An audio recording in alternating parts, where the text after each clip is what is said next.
Hi, boys and girls. Welcome back. Oh, I've been thinking for days about Pinky and Rex and what's going to happen next in the story and how they were so excited to go on that camping trip and then they got caught in that awful downpour of rain. And now they're probably all feeling so sad. The feelings of the characters changed already so much in the first two chapters. So let's remember what we read. So we thought a little bit about Pinky and Rex. Remember, Pinky is the boy character, and he got his name because he loves the color pink. And Rex is the girl character, and she loves dinosaurs. They're both really good friends, and they've been best friends for a really long time. And they're going on a camping trip with their dads. So in the first chapter, they were all, even the dads, excited to go camping, but then the rain clouds started to move in. Things were starting to get a little worrisome. But then in the second chapter, when they got in the car, remember those windshield wipers were flop, flop, flopping, and it was just a downpour of rain. And they had to pull the car over, and they couldn't even drive anymore. So, oh boy, I hope they can get out of this situation. All right, what do you think is going to happen next? I'm wondering. It's called The Great Indoors. Well, I'm going to make a prediction, boys and girls. I'm thinking that the dad was really excited about the great outdoors, and this chapter is called The Great Indoors. And it looks to me like they're visiting somewhere. It says caverns open. I know that caverns are a cave type area because we once went to Howe Caverns with our family, and that's definitely an indoor activity. And I know too, just by looking at some of the clues in the book, it looks like they visited some kind of museum. So I'm wondering and I'm predicting if in the next chapter they are going to visit somewhere indoors until the rain stops. Let's read and find out. Well, it may not be the great outdoors, Rex's father said with a laugh, but this is just about the greatest indoors I have ever seen. I'll say, said Pinky. It's cool in here. It isn't just cool, Rex said. It's cold. Rex zipped up her sweatshirt jacket and followed the long line of people deeper into the cave. She had never been inside any cave before. She hadn't imagined they could be so big. We're now 156 feet underground, she heard the tour guide say.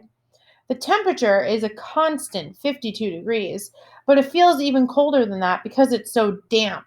Damp means when things are like really wet in the air.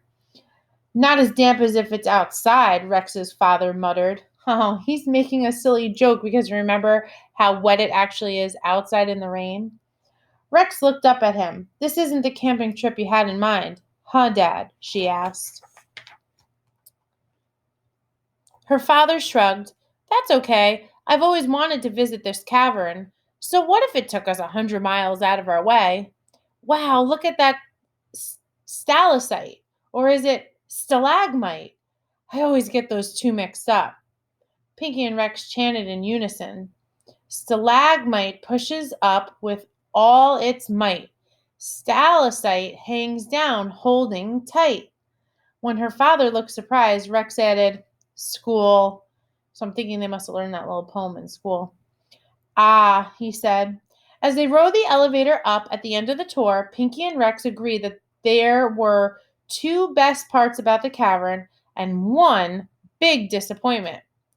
I liked the boat ride, Pinky said. And I liked when they turned out the lights, said Rex. It was so dark.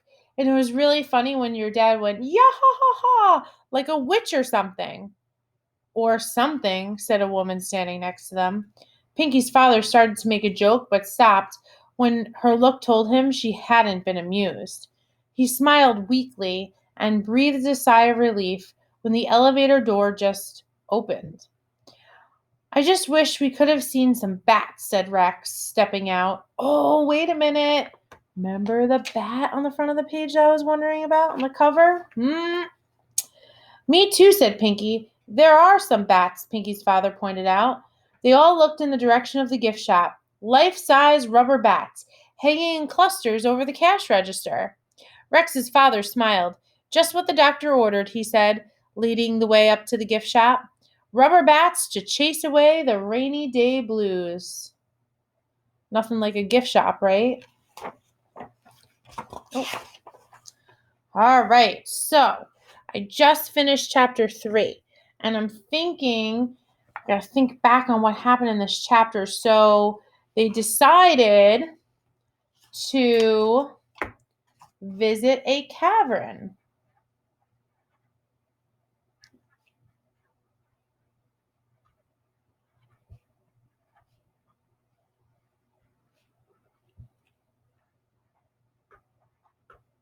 And I'm going to put inside, right? Because they had to be inside. Right. I'm going to leave my breadcrumbs. All right. Here we go. Camping without bugs. Oh, this was the part I was worried about or really excited about because camping without bugs sounds good to me. But I'm making a prediction because look at all these clues that the author is in the illustrator are giving me. James Howe and Melissa Sweet are giving me in this book. Look here. There's a postcard. And look what it says. Greetings from Mountain Hotel. And look where they are. Does that look like they're in a tent? Nope. I think they went to a hotel. What do you think, boys and girls? Yeah. All right. So if they're camping without bugs and I see all these motel signs, I'm predicting that Pinky and Rex are in a motel. Let's read to find out. Several hours later, Pinky and Rex bounced back and forth on the only 2 beds in the only motel room their fathers had been able to find. They pretended the space between the beds was a moat filled with open-mouthed alligators and a sharp-toothed piranha. It would have been more fun with Amanda there to shriek each time one of them almost fell. But still, it helped to pass the time while their fathers unloaded the car.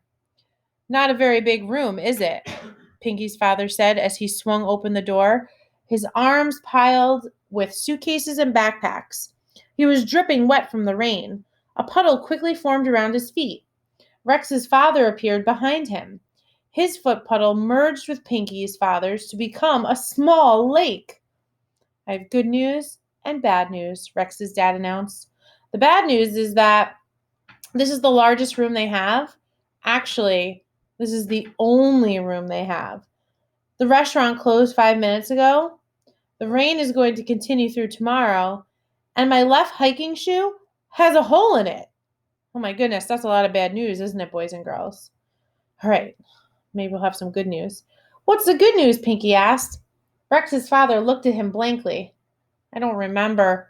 He dropped into a chair with a heavy sigh. Rex put her arm around his shoulder. Suddenly, Pinky had an idea. Can we move the furniture? He asked.